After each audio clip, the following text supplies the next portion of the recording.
Thank you very much, everybody. I appreciate it. That's some big people behind me. Big, strong, brilliant people. Please, sit down. I want to thank everybody for being here on this very special occasion. It's an honor every single day to serve as your Commander-in-Chief to the incredible men and women of the United States Air Force. Very special, beautiful place. Very, very special.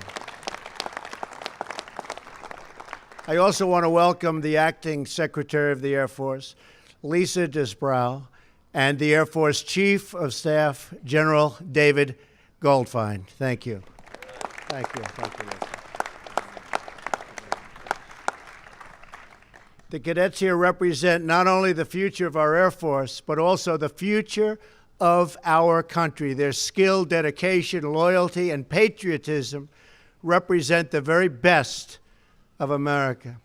Thanks especially to the Air Force Academy Superintendent, Lieutenant General Michelle Johnson, and for your outstanding stewardship. You have been truly outstanding, Michelle, and we appreciate it so much. Thank you.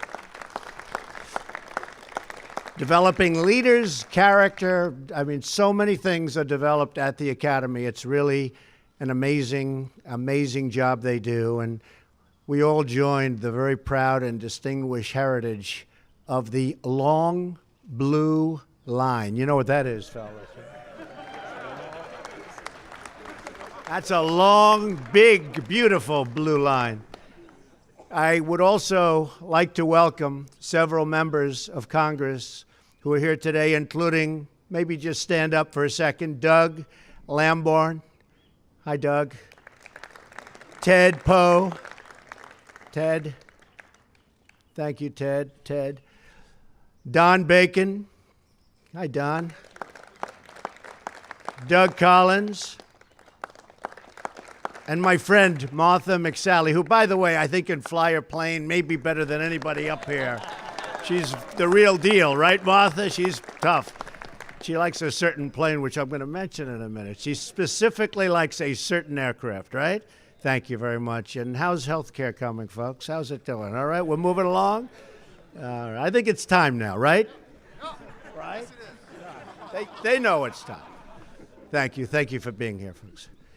We're also pleased to be joined by the Secretary of Veterans Affairs, David Shulkin, who's doing an incredible job with the veterans. Thank you, David. Thank you, David.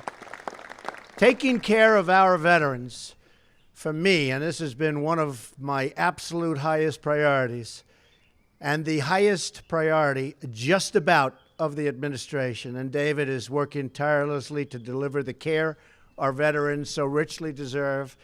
And it should have happened years ago, but it's happening right now. So thank you very much, David. Our Treasury Secretary, Steven Mnuchin, is here with us as well. Steven is determined to bring jobs and prosperity back to the United States, and he is really doing some very great service with a very complicated set of circumstances, and it's working out well. So, Steven, thank you very much.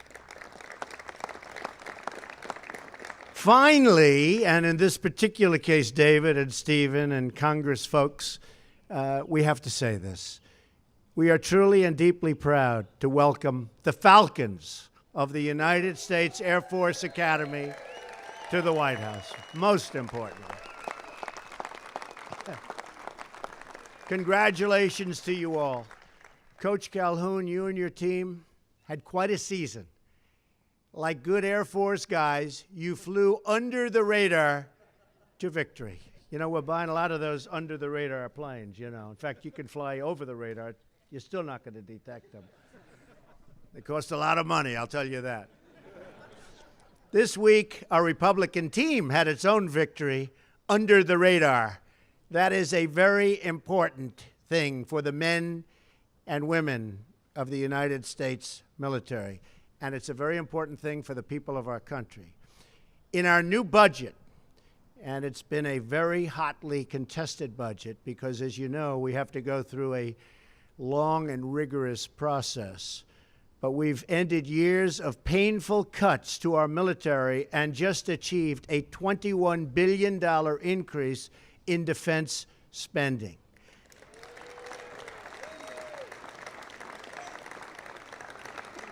And we didn't do any touting like the Democrats did, by the way. Not only did we achieve this massive and badly needed increase in defense, but we did so without having to put in place an equal increase in non-defense spending, breaking the so-called parity rule that was breaking our budget and degrading our military.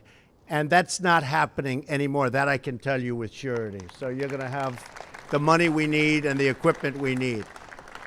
There will never be a time, I will tell you this, when we will be spending more money. We are doing the necessary funding. We're going to have the finest equipment of all types, whether it's airplanes or ships or equipment in general, that we've ever had in the history of our country. We are taking care of our military, and we're not going to go back to what we were doing for the last long period of time. Our military is going to be taken care of. That I promise you. Thank you.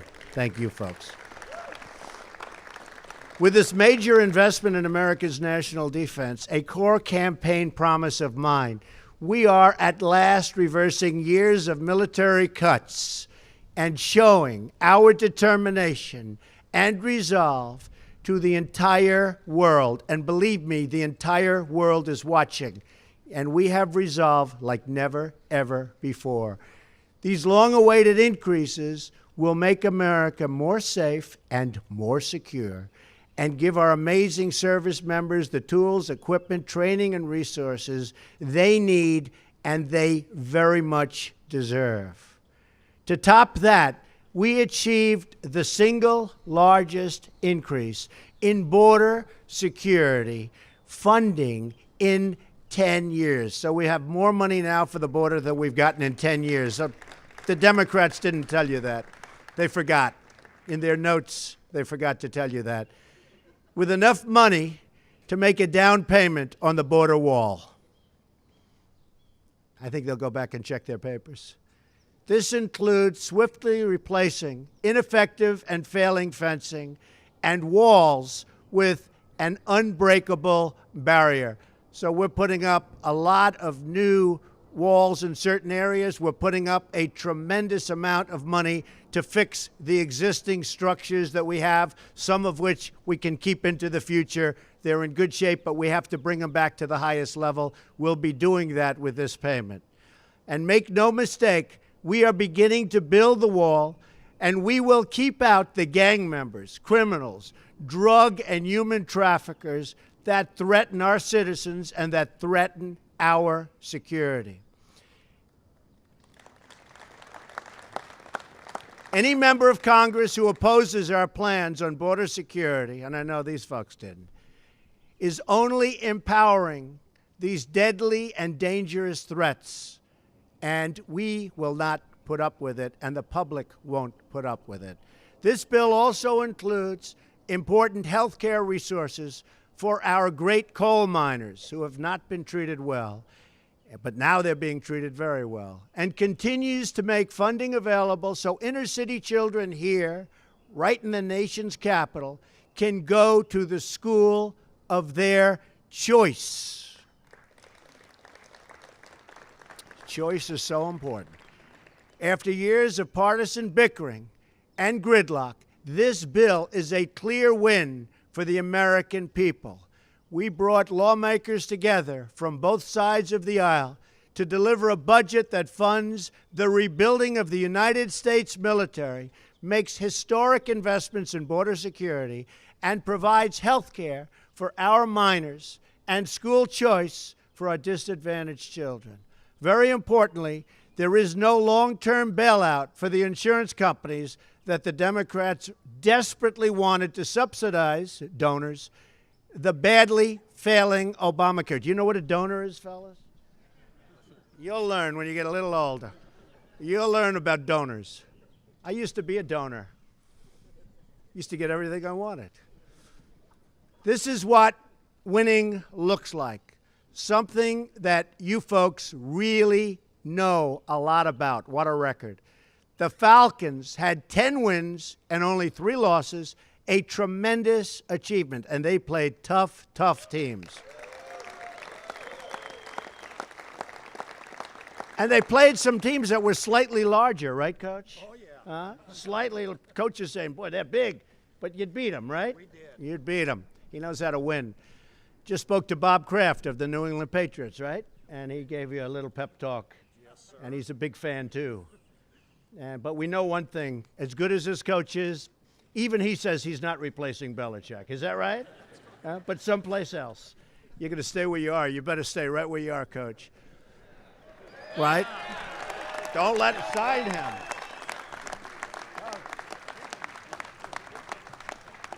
He better never leave us. He better never leave.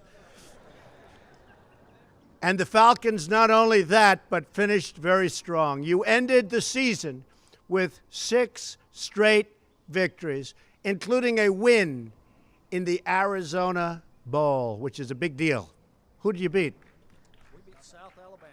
South Alabama, good team, too. But we all know the games that you're most proud of. I shouldn't say this, because I love these teams, too. Should I say it?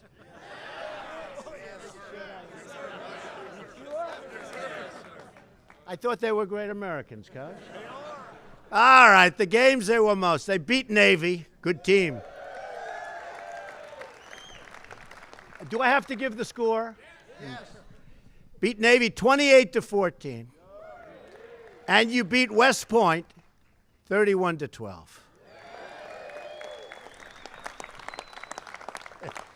Does anybody feel guilty that you made me do that? No? It's a great privilege for me, for the first time, to present you the Commander-in-Chief's Trophy. My first time. Established in 1972, the Commander-in-Chief's Trophy has been claimed by the Air Force Academy. This is pretty hard to understand. You did go under the radar, Coach. I mean, it's really an amazing thing. A record, listen to this, 20 times. You have the record. More than any other of the service academies. Pretty amazing. As the United States Air Force celebrates its 70th birthday this year, this trophy will serve as a point of pride for the Academy's cadets, graduates, and all of the members, past and present, of the United States Air Force that we love. I love the Air Force. I love those planes. I love buying those planes at a reduced price. I have been really negotiating. I have cut billions. I have to tell you this, and they can check, right, Martha? I have cut billions and billions of dollars off plane contracts sitting here. Do they give me credit? No, but that's okay. So we can either do one of two things. We can buy more planes or we can cut the budget. What do you want to do? She says buy more planes. I think you're right. Nowadays, I think you're right.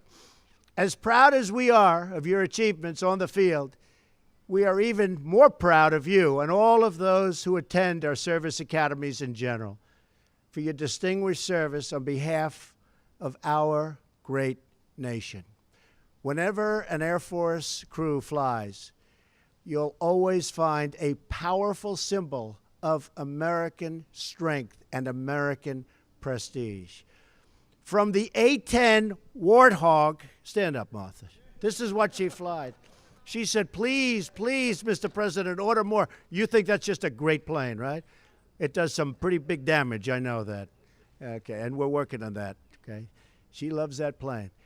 To the F-16 Viper, not as good, not as good. To the B-2 Spirit, a little different, but still, no. It's pretty good, though. Our proud aircraft and airmen fill our friends, and you wouldn't believe it, with the level of confidence, and they really, truly strike fear into the hearts of our enemies. And I tell you, we have so many of those planes coming in. We have planes coming in from all different corners and all different sizes and speeds and with different capabilities.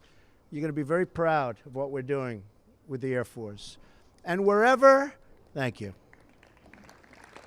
Thank you. And wherever our space and cyber airmen operate world-class systems for modern warfare, the full might of America will be on display for all to see. With the new budget increases we have achieved in our spending bill, we'll be able to purchase the greatest planes ever built, including the F-35, that is some plane, and the next generation of military aircraft. We will maintain and expand our superiority in the air and our ability to protect and project America's vital security interests. Just across the river, not far from the White House, stands a soaring tribute to the men and women of the United States Air Force. The three arching spires of the Air Force Memorial represent the core values of this noble branch of our armed forces. Integrity first, service before self, excellence in all you do. For 70 years, the United States Air Force has embodied those principles. I know each of you will uphold these standards with devotion and dignity throughout your military career. And I know that each of you will continue to make your country proud. They're great people. I met everybody in the Oval Office. They actually said this is the first time you've been invited into the Oval Office. And actually, the New England Patriots said that last week, that they were not invited in, but we invite them into the Oval Office. I think we should invite them into the Oval Office, right? Don't you think? But we're very, very proud of you, Coach. Together, the five branches of the United States Armed Forces, Army, Navy, Marines, Air Force, and Coast Guard, are the greatest force for peace and justice the world has ever known. And believe me, getting stronger and stronger and stronger by the day. One of the reasons that I was elected, one of the reasons that I'm standing here is called people want their military to be strong. Not weak, but strong, really strong. You keep us safe, you keep us strong, and you keep us free. Thank you all for your service. And congratulations again to the winners of the Commander-in-Chief's Trophy, the great Air Force Falcons. Thank you. Congratulations. With that, I'd like to invite Coach Troy Calhoun, a great coach, loved by his players, by the way. I said, do you love him or do you dislike him? And by the way, some coaches are pretty well disliked, but they're good coaches too. But I like this combination much better. A great coach, Troy Calhoun, and congratulations, Coach. Thank you, man. Mr. President, we're overwhelmed with the graciousness of you and your staff.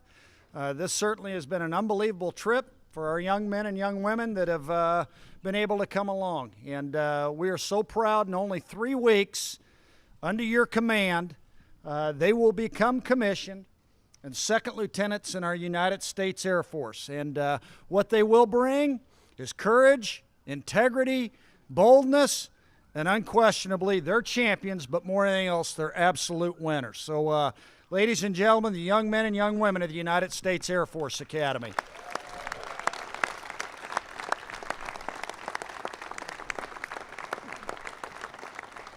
Hey, at this time, we have a couple of mementos we'd like to leave for the President. I will say this, our Commander-in-Chief, you look at our roster, we never have anybody that's ever worn jersey number 1 here in the last 9 years.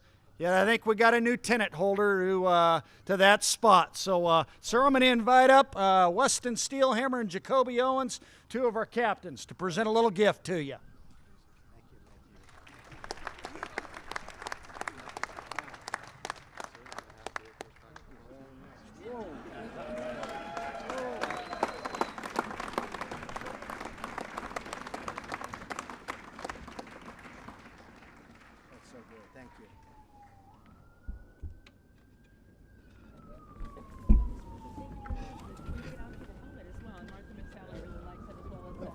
Martha, come on up. Come on. Tiger Shark How about our helmet. members of Congress? Come on up. It's a Tiger Shark helmet that commemorates from World War II flying tigers, and now A-10s wear this paint scheme as well. So most of the you probably had an eye on one of those. Yeah, they wore this. They won a bowl game in Tucson. So. Good to see you, Commander in Chief. I love the coloring on there. President, I think you need the Chief of Staff of the Air Force up there, too. Yeah, you do. Oh, let's go. Come on, get up here. Secretary. Come on, sir. Go. You hold that. You hold.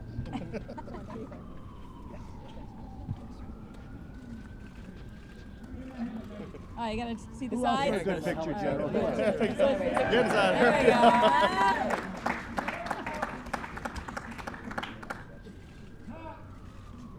Thank you all very much. Great honor. Thank you.